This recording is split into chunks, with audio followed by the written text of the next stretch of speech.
नमस्कार दोस्तों, स्वागत है आपका हमारे YouTube चैनल जॉल लीगल राइट्स में।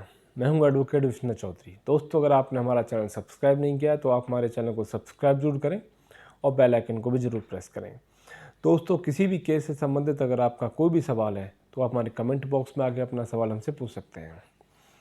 दोस्तों, आज का जो हमारा टॉपिक है वो है फैमिली मैटर्स से संबंधित। जब कोई भी महिला परिवार की जातियों से, परिवार जो पति पक्ष है उसके परिवार के जातियों से दुखी होकर थाने के अंदर दरखास्त देती है तो आमतौर पर कुछ मामलों में थाने के अंदर ही राजीनामा हो जाता है।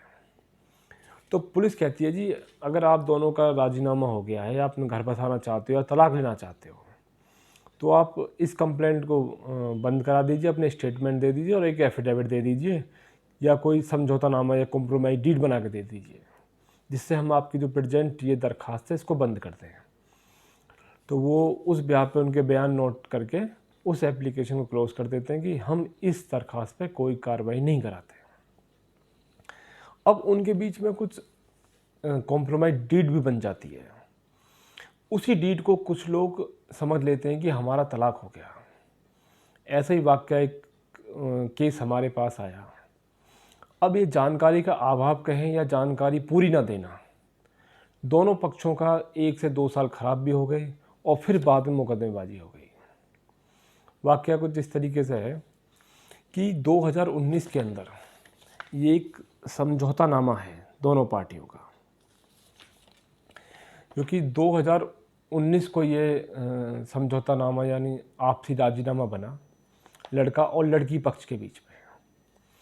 अब इसमें कुछ लाइनें मैं आपको पढ़ के सुनाता हूँ कि किस तरीके से उन्होंने ये जो समझौतानामा एग्रीमेंट है, यानी मियाँ बीवी एग्रीमेंट कर रहे हैं एक दूसरे को छोड़ने का, जो कि एक बहुत ही बड़ा मजाक है, क्योंकि इसकी वैल्यू सिर्फ थाने तक ही सीमित है।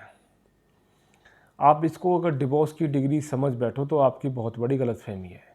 और ऐसा आम तौर पे हम देखते हैं कुछ अदालतों के अंदर।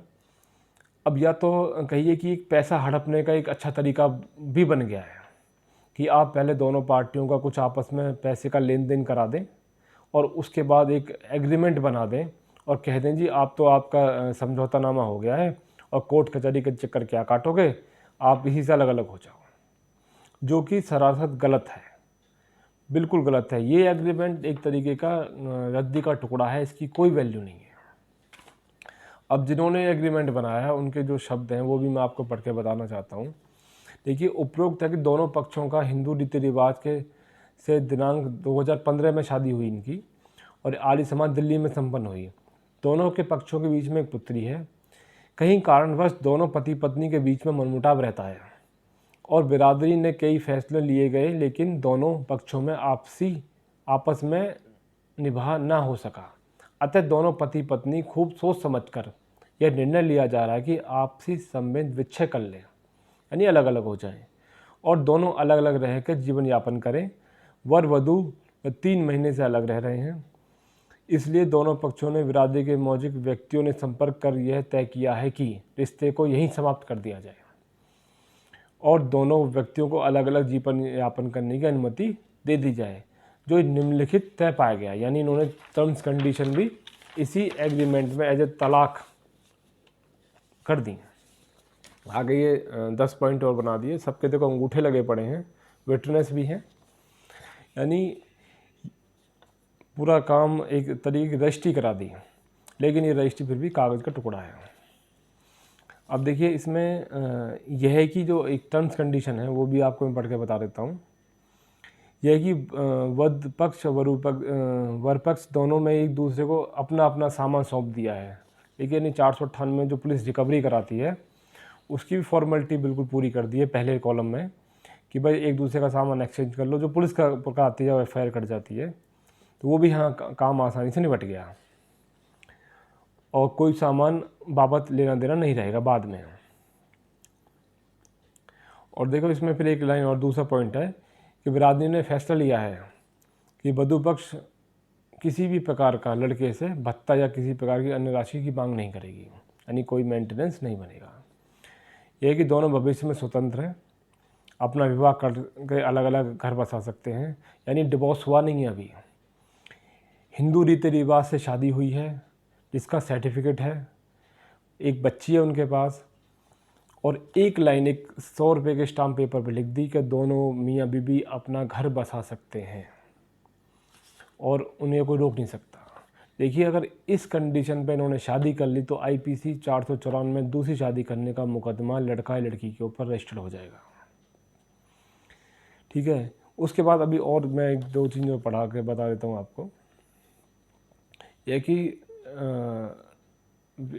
है कि उपरोक्त दोनों पक्षों को रजामंदी से बिरादरी निम्न व्यक्तियों में से हत्या एक फैसला लिया है कि पक्षों का राजीनामा से तय पाया गया कि भविष्य में किसी प्रकार की कोई भी कोर्ट कार्रवाई नहीं करेंगे। यानी इसमें यह भी मेंशन कर दिया है कि भविष्य में कोई कोर्ट कार्रवाई नहीं करेंगे। और फिर अगली लाइन है कि तय पाया गया कि भविष्य में बिरादरी ने फैसला लिया है कि ताकि भविष्य में अप्रिय घटना ना घटे और परिवार वालों को कोई कानूनी नुकसान ना हो, यह है कि दोनों कोई पक्ष उपरोक्त वादे से मुकरता है तो उसके खिलाफ कानूनी उसका हर्जाना भुगतना होगा और विरोध में पक्ष में कानूनी कार्रवाई कर सकता है। अब इस एग्रीमेंट को कोई तोड़ दे ना तोड़े, तो जो इन्होंने 19 में किया था और 21 के अंदर एक दोबारा से डिस्प्यूट राइज हो गया, क्योंकि इस की कोई वैल्यू तो है नहीं, और इसी को अगर कोई डिवोर्स मान बैठे तो एक गलत इन्फॉर्मेशन उस तक पास होती है। अब जिन लोगों ने इन लड़का लड़की का आपस में इस तरह का एग्रीमेंट बनवा के इनको 2 साल के लिए घर बैठा दिया कि तुम अपने घर फ्री रहो, उनकी कोई शादी हुई नहीं हुई वो अलग चीज़ था। उसके बाद एक लड़का इसमें सेक्शन 9 की पिटीशन फाइल कर देता है। अब जब उन मौजूदा आदमियों में इस तरह का इकरारनामा हुआ, जब वो पति पत्नी ही नहीं रहे इनके मुताबिक, इस एग्रीमेंट के मुताबिक, तो भाई सेक्शन 9 का मुकदमा कैसे लाई कर गया? इसलिए लाई कर गया क्योंकि ये जो एग्रीमेंट है रद्दी का टुकड़ा है। जब तक Hindu marriage act section 13B के तहत डिवोर्स की डिग्री पास नहीं होगी, तब तक आप पति पत्नी ही रहेंगे। अगर ये एग्रीमेंट, ये फॉर्मेलिटी इन्होंने कोर्ट में आके की होती और सेक्शन 13B की पिटीशन, डिवोर्स पिटीशन फाइल कराई होती, और इतने विटनेस अंगूठे जिन्होंने यहाँ लगाए हैं, ये उस पिटीशन पे अंदर statement record first motion second motion में लगाते, तो शायद इनका ये डिवोर्स उसी टाइम 2019 के अंदर ही हो गया था। लेकिन अब 21 के अंदर इन्होंने एक सेक्शन 13(9) की पिटीशन फाइल कर दी लड़के ने, क्योंकि उसे पता है कि वो अभी भी उसकी पत्नी है। जब इन्होंने किसी काउंसिल से डिस्कस किया होगा तो उन्होंने कहा भाई ये तो रद्दी का टुकड़ा है, अगर तू अपनी बीवी को रखना चाहता है तो मैं बुलाने के लिए सेक्शन 9 पिटीशन फाइल करता हूँ, बाकी फिर देखते हैं आगे क्या होता है। तो आप लोगों को एक बताने का वीडियो के माध्यम से मैसेज है कि अगर आपका आपसी राजीनामा हो गया है तो एफिडेविट, एग्रीमेंट या कोई भी कॉम्प्रोमाइज डीड आपस में बना लें फॉर्मेलिटी के लिए कि आपके आपसी में आपने क्या लेना है क्या देना है। लेकिन उसी कॉम्प्रोमाइज डीड को, उसी एफिडेविट को आप तलाक ना समझें। तलाक लेने के लिए आपको Hindu marriage act section 13B mutual consent के अंदर, डिवोर्स के अंदर, फैमिली कोर्ट में लेने के लिए पिटीशन फाइल करनी पड़ेगी, तब आपकी डिवोर्स आपका मंजूर होगा और उसके बाद ही आप कहीं शादी कर पाएंगे। आशा करते हैं दोस्तों हमारे द्वारा दी गई जानकारी आपके काम आएगी। फिर एक नई जानकारी के साथ आपसे दोबारा मुलाकात होगी। तब तक के लिए नमस्कार, धन्यवाद।